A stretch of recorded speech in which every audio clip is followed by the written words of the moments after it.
Hello, my name is Abigail. Welcome to or back to Polyglot Progress, and welcome to my car. Many years ago, there was a video uploaded on this channel called Polyglot Bookstore Adventure, or something along those lines. And today, 5 or 6 years later, it is finally time for another bookstore adventure. However, I'm doing things a little less casually this time. Instead of just hanging out in a Barnes & Noble and talking about the language books there and maybe buying a book or two, we are going on a quest across the city of Austin, Texas. We're gonna go to some of my favorite bookstores in Austin. We're gonna go to some places that I've never been to before, and we're basically just gonna spend the day together judging the language book sections of different bookstores, shopping for books in my target languages or to use to learn my target languages, and maybe giving you some ideas of places that you can also visit if you ever find yourself in the city as well. Overall, this video might have some helpful tips, but really the vibe of this is just gonna be like we're hanging out, like we're going book shopping together. So hey, thanks for hanging out with me today. Here's our itinerary. We're gonna be hitting 5 bookstores today, which I have very nicely mapped into a straight line going south to north. And I will say it now, 3 of those bookstores are going to be half-price books. Is that a little bit overkill, or are you gonna be sick of seeing half-price books? Maybe. But here's the thing, I really love half-price books. It is not something that I grew up with. We did not have half-price books on the East Coast, and as soon as I moved to Texas, I learned why people love half-price books. I love half-price books. Half-price books is now where I get most of my language books from. So if we're going book shopping, I want to go to half-price books. The other thing is that I feel like none of the half-price books locations are the same. They're all set up very differently. They all have very different stock. They all just have really different kind of vibes and feel like different bookstores. So I feel like going to 3 is not like seeing the same bookstore 3 times. It's not like if I was going to Barnes & Noble. So we're going to move south to north. We're starting out in Southpark Meadows, where we're going to go to the half-price books here. Then we're going to go to the South Lamar half-price books, then BookPeople, North Lamar half-price books, and then we're going to end the day at Kinokuniya. And we're starting here instead of starting north and moving south for 2 reasons. The first reason is that I wanted a fun drink if I was going to film this video. There's a bubble tea place in Southpark Meadows, so that accomplished that goal. And the other reason, and more so what ended up deciding this, is that the last bookstore that we are going to is somewhere that I've never been before, and is probably the place that I'm most excited about today because I've never been there, while this half-price books is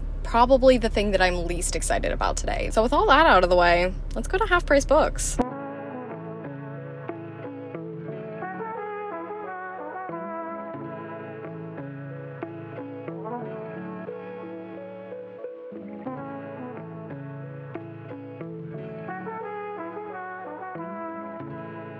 Even though I do have more luck with the other half-price books with finding language books I'm actually interested in, this one does have a lot to look through.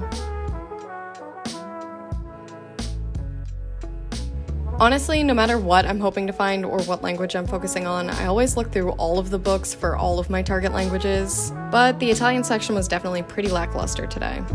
I do really want to pick up one of these short storybooks from Ollie Richards soon. I think they seem really interesting, really fun. I really want to give one a try. But this high beginner to low intermediate one is just a little bit below my Spanish level, so I'm hoping I can find the intermediate Spanish book somewhere else soon. I found The Great Gatsby in French for $2.90, which is pretty fun. I always love seeing what translated books there are at half-price books and how those covers look.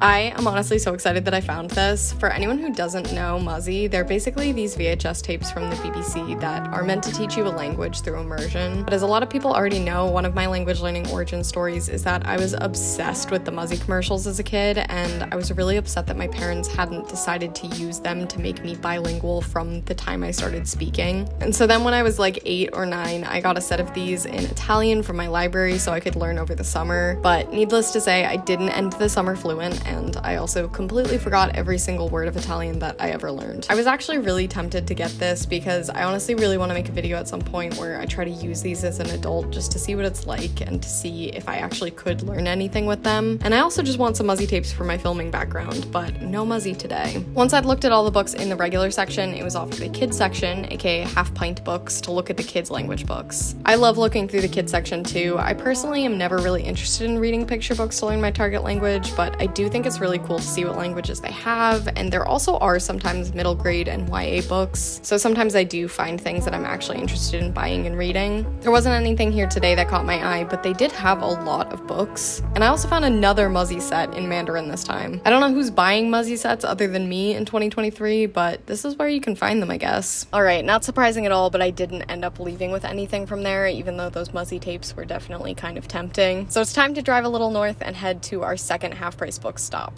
Half Price Books South Lamar. Alright, we've arrived at our second destination. We are now at the South Lamar half-price books. I honestly built this route out solely because I wanted it to either go from south to north or north to south, and then I ended up going south to north for the reasons I told you before. But the kind of perfect thing that ended up happening is it meant that it ended up ranking the half-price books in my kind of order of ranking them. So I feel like the last half-price books we went to is definitely my least favorite in terms of language stuff, and honestly just kind of overall. It's a bit smaller than the next two we're gonna go to, and I just feel like I don't end up finding as much that I'm really into. I have found some really cool things there, but overall I like the book selection, the comic selection, the language selection a lot better at the next two, including the one that we're at right now. But I would rank the one we're at right now my second favorite, and then my top favorite will be the last one we go to. So it kind of worked out perfectly where we're gonna go from my least to my most favorite half-price books. I will say I have been a little bit more let down by this one selection recently, so I'm not really sure if I'm gonna find anything to leave with here today, but that's fine. We got 3 bookstores after this, and even if I don't buy anything the whole day, that's not really the point of this video anyway. It's just to have fun walking around bookstores. So let's go check out our second store, shall we? So fun fact, this half-price books moved their language section like 4 months ago, so now it's in this very, very luxurious spot. My first fun find here was definitely this Breton French dictionary. I was definitely tempted to buy it, but I'm not really buying paper dictionaries anymore since I almost always end up using digital ones anyway, so I did leave this one behind. There were so many novels to look through here in French and especially in Spanish.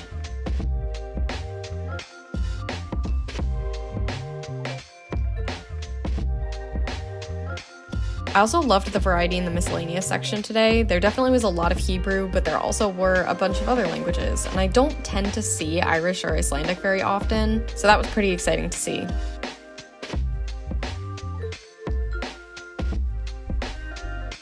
The YA foreign language section here actually ended up being the most appealing thing in this store today. They had a lot of popular novels in various languages, so I had a lot of fun looking through them. One of the books that I found was Twilight in Spanish, which I didn't buy because I actually already own a copy that I got from another half-price books. And I just listened to the audiobook in French last year, so I guess I'm re-entering my Twilight phase, but making it multilingual this time. I also really considered getting the Spanish edition of the selection. I remember this book being so popular on BookTube like 10 years ago, and flipping through it, it felt like the Spanish was really at the right level for me, but ultimately I didn't get it for the same reason I never read it when it came out, which is that it just doesn't really feel like a story that I'd be that into, especially since now I really am quite picky with the YA books I read and like. It's just not my preferred genre in general. Okay, so I've once again left the bookstore without buying anything, but I do feel like I should mention that I was just at this one like 2 weeks ago, and I bought stuff then. I bought a novel, I think it was in French. I genuinely don't remember what book it was, so it could have been in English or another language as well. And then more excitingly, I bought a Breton Asimil textbook that I assume was sold to half-price books along with that dictionary that I showed you. I did know that I was going to be filming this video soon, but I hadn't set a date and I didn't want to have someone else buy that before me. I really wanted this Breton textbook, so I got it, and I'm not really surprised that because of that I didn't really find anything today. I feel like the stock hasn't changed that much since I was here last. We're about to head to BookPeople, which is a big independent bookstore in Austin. I'm really excited to actually go inside because while I have bought things from BookPeople, I've always done the parking lot pickup. So I'm excited to actually go in and walk around. I didn't even know there was a language book section until I was figuring out where I wanted to go for this video. So I'm honestly really excited about that, and because I haven't been inside, I don't really know what the selection's gonna look like. Maybe I won't actually want to get anything, but I feel like there's a possibility. And then I know the 2 stores afterwards, it's very likely that I'm gonna leave with things. Partly because spoiler, I have also been to the North Lamar half-price books recently, and unlike with this store where I bought the things I wanted, I left the stuff that I wanted in the North Lamar half-price books and just told myself I would be able to get it when I filmed this video. So hopefully no one else in the city of Austin has the exact same language capabilities and book interests as me, and I can pick those up. But before I get to find that out, let's head to BookPeople. Alright, I've arrived at BookPeople, and it's time to go see what their language book section is like. This store is so big and there's so many sections. I definitely had a little trouble finding the language books, but I didn't care because I was so excited to look at everything else. While I was wandering around, I did find this World Lit in Translation section and also a selection of books in Spanish, and I'm so excited to come back and revisit both of these. I also found this book on writing systems in the clearance section, and it made me really want to get the Polyglot Progress book club started again. I've thought about it a lot, and I think it'd be really fun to do. I just don't really know the best way to host it. So if anyone has any ideas, let me know. And then not language related, I found this in the relationship shelf of the self-help section, which I love. So shout out to the BookPeople employee who is responsible for this. And then finally, I found the language books. If you come to BookPeople and are also wondering where the language section is, it's upstairs.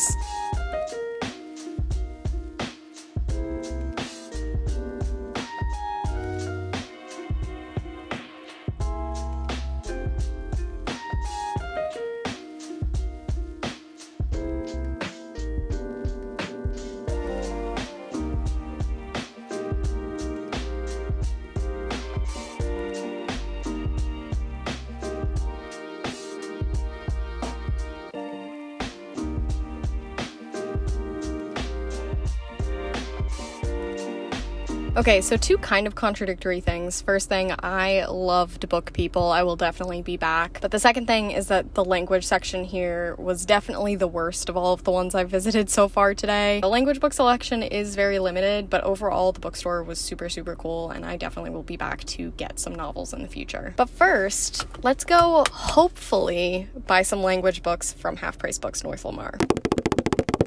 We have arrived at Half Price Books North Lamar, my favorite Half Price books, but a store that I have two worries about today. First worry is just, like I said, I did leave some books here that I was interested in buying when I was here last week, and I am a little bit worried that someone is going to have bought them in the time since. And then my other worry, which is honestly really silly, but it is a worry that I have, is definitely just that I am worried that by making this video and telling all of you how good the language book section at this store is, it will no longer be a hidden gem. Not that it was like that hidden before, but like, what if you all come and buy all of the good language books and then I can't buy good language books anymore? What about that? But I am willingly setting that aside because I think you all also deserve to be able to go and find good language books. Though maybe I don't even need to be worried about this at all. Maybe you all already know about this bookstore and I'm about to find out that all the books that I wanted are already gone. Let's go find out.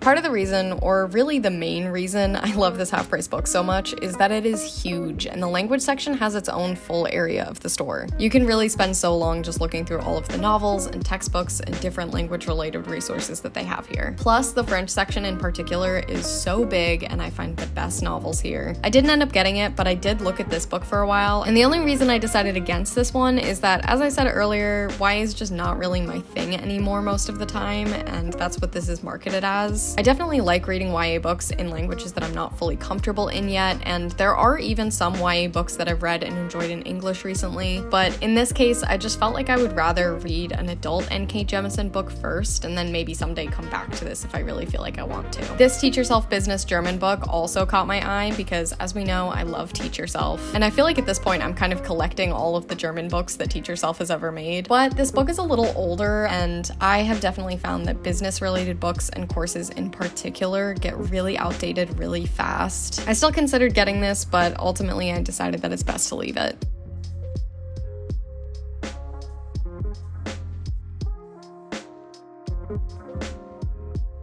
Another thing I love about how many books this section has is that even if I have been here recently and I don't find anything in the sections from my target languages, there's always so many other languages to get to explore through the books here.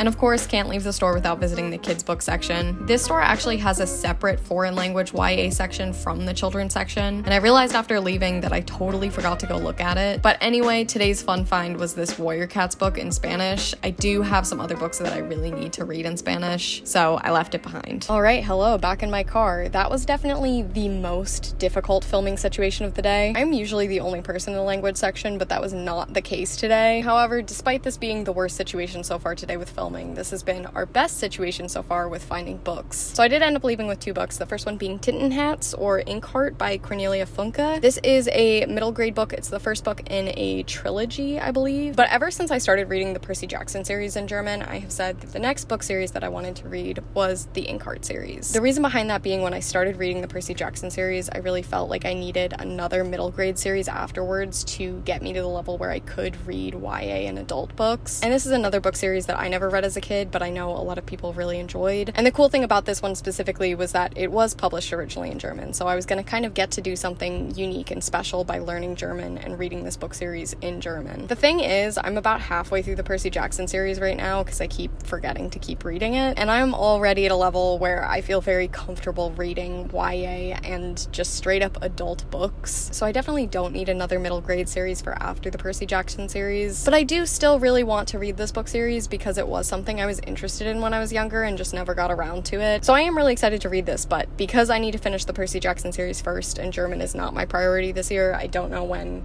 I will actually get to it. But regardless of when it happens, I do own it now. And then the second book I got was the novel that I left behind and was saying that I really hoped it was there because I want to read it on vacation next week. And that is L'Amie Prodigieuse by Elena Ferrante. This is the French translation of My Brilliant Friend. This is a book that I have wanted to read for years. As soon as I heard about it, I was like, that sounds right up my alley. And since then, I have had it recommended like a million times, both just as a general thing by like booktubers saying I really like this book, and then also by people recommending the book specifically to me because they feel like I'll really like it. And I've just always put it off because part of me has been like, I want to wait until I'm a higher level in Italian so I can read it in the original Italian. But at this point, I feel like I'm just putting off reading something that I really want to read, and if I really like the book, I can always go back and reread it in Italian eventually. And so when I saw this here the other day, I was like, well, if I'm gonna read a translation of this book no matter what, why not read the French translation instead of the English translation? I'm trying to read more in French, and I feel like with a lot of English books, I always get caught up in like, but I could read this in the original language, so why would I read the French translation instead? Especially when it's often a lot more expensive for me to actually get the French translation. But that's not even a factor here. Like, I'm reading a translation no matter what. This isn't an English book. This is an Italian book. And so there's really nothing I should get caught up in about reading this book in French instead of in English, or about reading this in French instead of Italian, because I can read this in French right now, and I don't feel like I would get as much out of it in Italian. In fact, I know I really wouldn't get that much out of it in Italian. So that is our current haul. Let's go see what we can find at the last bookstore.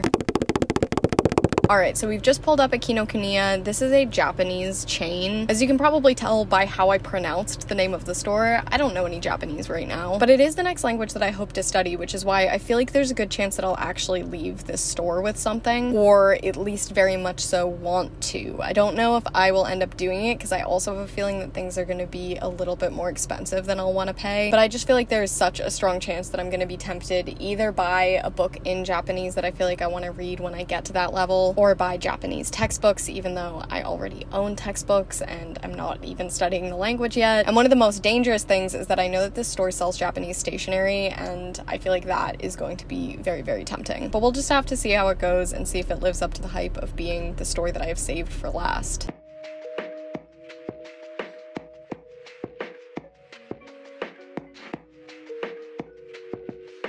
I am obsessed with the stationery section at this store. I'm honestly really bummed that I just bought a new French notebook because I could have gotten one of these instead. Next time I need a new notebook for any one of my target languages or even something else, I will 100% be coming back here to get one.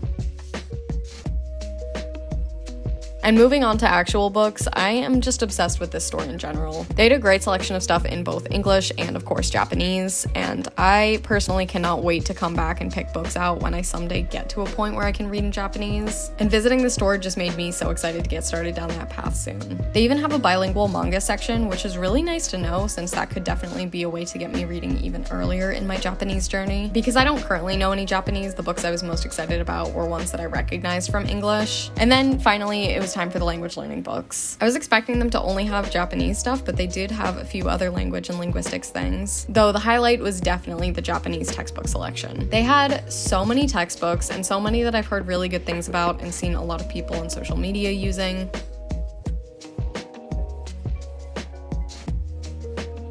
These graded readers were really intriguing to me. I've honestly never used a graded reader. I usually just find like children's or middle grade novels or just simpler text to read, but I would like to give them a shot someday.